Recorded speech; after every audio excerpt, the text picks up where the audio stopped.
الله أكبر ولله الحمد. الحمد لله رب العالمين، والصلاة والسلام على أشرف الأنبياء والمرسلين نبينا محمد وعلى آله وأصحابه أجمعين. أما بعد.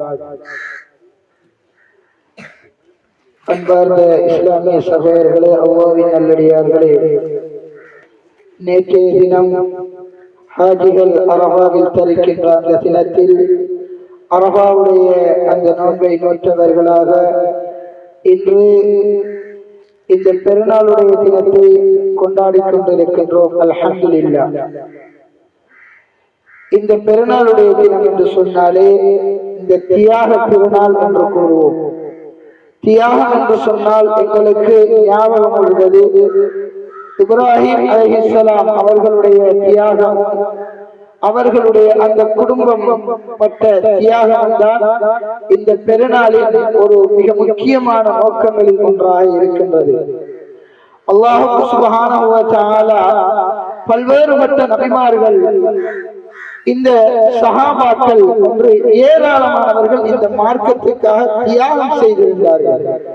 இருந்த போதிலும் இப்ராஹிம் அலைஹிஸ்ஸலாம் அவர்களுடைய தியாகத்தை ஒரு மிக பெரும் ஒரு தியாகமாக ஞாபகமூட்டுவதற்காக வருடா வருடம் இந்த முஸ்லிம்கள் இந்த உலகத்தில் இருக்கும் காலமெல்லாம் அவர்கள் ஞாபகமூட்ட வேண்டும் என்று இந்த தியாகத்தை அவர்கள் வலுப்படுத்தி இருக்கின்றார்கள் சொன்னால் ஒரு காரணம் இருக்கின்றது. இப்ராஹிம் அலைஹிஸ்ஸலாம் அவர்கள் வெறுமனே ஏனைய நபிமார்கள் பட்டது போன்ற தியாகமோ அல்லது சஹாபாக்கள் பட்டது போன்ற தியாகமோ போன்றல்லாமல் அவர்கள் பிறந்து சிறு பராயம் முதல் வீட்டிலே சிறுபராயத்தில் அவர்கள் தியாகத்தை மேற்கொண்டார்கள். அவர்களது அந்த லா இலாஹ இல்லல்லாஹ் என்ற சொல்லுக்காக.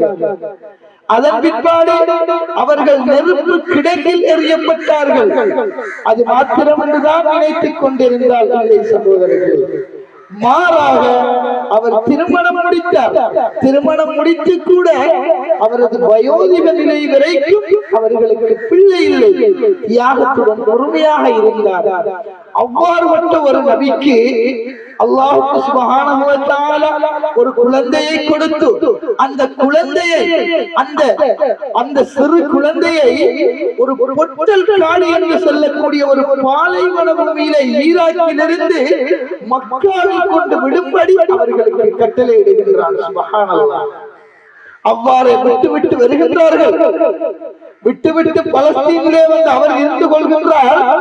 இருந்து கொண்டிருக்கின்ற நிலையிலே ஒரு தரம் போவார், 2 தரம் போவார், பாப்பார் வருவார் என்கின்ற அந்தஸ்தில் இருக்கும் போது அந்த பிள்ளை ஓடி ஆடி விளையாடுகின்ற உலாம் என்று சொல்லக்கூடிய அந்த பருவத்தில் இருக்கும் போது அந்த பிள்ளையை அறுக்கும்படி அல்லாஹ் என்ன செய்கின்றார், அவர்களுக்கு கட்டளையிடுகின்றார்.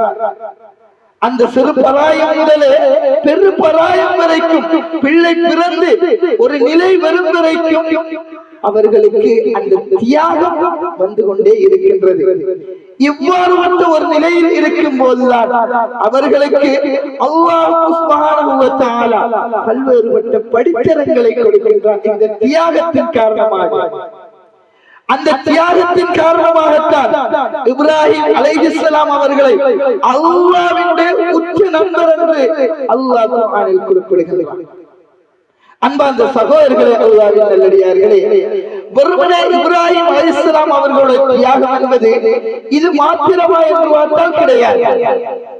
இப்ராஹிம் அலைஹிஸ்ஸலாம் அவர்களை பற்றி அல்லாஹ் குர்ஆனிலே பல்வேறு இடங்களில் குறிப்பிடுகின்றார். அதில் மிக முக்கியமான ஒரு இடம் என்ன என்று சொன்னால், இப்ராஹிம் அலைஹிஸ்ஸலாம் அவர்களை குறிப்பிட்ட அந்த இடத்தில் அல்லாஹ் குர்ஆனிலே ஹனீஃபா என்று சொல்லி குறிப்பிடுவார். அவர்களுக்கு ஒரு சிஃபாத்தை குறிப்பார், ஹனீஃபா என்று சொல்லி. அல்லாஹ் குர்ஆனிலே ஹனீஃபா என்று சொல்லி 10 இடத்தில் குறிப்பிடுகின்றான். அதில் 8 இடம் இப்ராஹிம் அலைஹிஸ்ஸலாம் அவர்களை அவர் ஹனீஃப் என்று சொல்லி குறிப்பிடுகின்றார். ஹனீஃப் என்று சொன்னால் எந்த அளவுக்கு என்று சொன்னால், ஹனீஃப் என்று சொன்னால் அவர் எப்படிப்பட்டவர் தெரியுமா? அவர் எடுக்கின்ற அந்த சத்தியத்திற்காக, அவர் ஏற்றுக்கொண்ட அந்த சத்தியத்திற்காக கொள்கை உறுதியுடன் அவர் இருப்பார். இதற்காகத்தான் அவரை அல்லாஹ் என்ன செய்தார்? அந்த அளவுக்கு அவரை தியாகத்தை பேசினார். அந்த அளவுக்கு கொள்கை உறுதிமிக்கவர்களாக இப்ராஹிம் அலைஹிஸ்ஸலாம் அவர்கள் இருந்தார்கள். அன்பார்ந்த சகோதரர்களே, அல்லாஹ்வின் நல்லடியார்களே, நாங்கள் வெறுமனே இந்த தியாக திருநாளிலே அவர்களை ஞாபகமூட்டுவதுடன் விட்டு விடாமல், அவர் எந்த அளவு இப்ராஹிம் அலைஹிஸ்ஸலாம் அவர்களுக்கு அந்த அளவுக்கு நாங்கள் இருப்போமா என்பது தெரியாது. ஆனால் இயலுமானவரை கொள்கை உறுதியுடன் மார்க்கப்பட்டுடன் நாங்கள் ஒவ்வொருவரும் இருக்க வேண்டும். இதை இந்த திருநாளிலிருந்து நாங்கள் நடைமுறைப்படுத்தக்கூடியவர்களாக இருக்க வேண்டும். அது போன்றுதான் அன்பார்ந்த சகோதரர்களே, அல்லாஹ்வின் நல்லடியார்களே, இந்த திருநாள் என்பது, இந்த பெருநாள் என்பது எங்களுக்கு கிடைக்கப்பட்ட 2 பெருநாட்களில் ஒரு பெருநாளில் நாங்கள் இருந்து கொண்டிருக்கின்றோம். இந்த பெருநாளிலே நாங்கள் மிக முக்கியமான சில விஷயங்களை செய்ய வேண்டும்.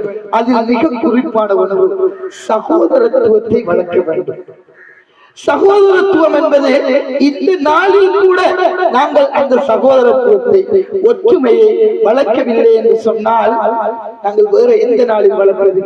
உறவினர்களுடன் சேர்ந்து வாழ வேண்டும், கோபதாபங்களை களைந்து வாழ வேண்டும், எங்களது உறவுகளை பலப்படுத்த வேண்டும். ஏனைய நாட்களில் நாங்கள் எங்களுக்குடைய மனக்கசப்புகள் ஏற்பட்டால் கூட இந்த நாளிலே அவைகளை நாங்கள் சரி செய்து கொண்டு அவர்களுடன் நல்ல முறையில் எங்களது உறவுகளை பலப்படுத்தக்கூடியவர்களாக நம் அனைவரையும் அல்லாஹ் ஆக்கி அருள வேண்டும். அதுபோன்றுதான் அன்பார்ந்த சகோதரர்களே, அல்லாஹ்வின் நல்லடியார்களே, இந்த பெருநாள் என்று வரும்போது எங்களுடைய இளைஞர்களாக இருக்கக்கூடியவர்கள் மார்க்கத்தை மறந்து, மார்க்கம் என்று சொன்னால் இந்த நாளிலே இருக்கக்கூடாது, ஒரு ஜொலிவன்களுக்கான ஒரு நாள் என்று சொல்லிக்கொண்டு போக்குவரத்து விதிகளை மீறிக்கொண்டு கூட எங்களுடைய இளைஞர்களாக இருக்கக்கூடியவர்கள் என்ன செய்கின்றார்கள்?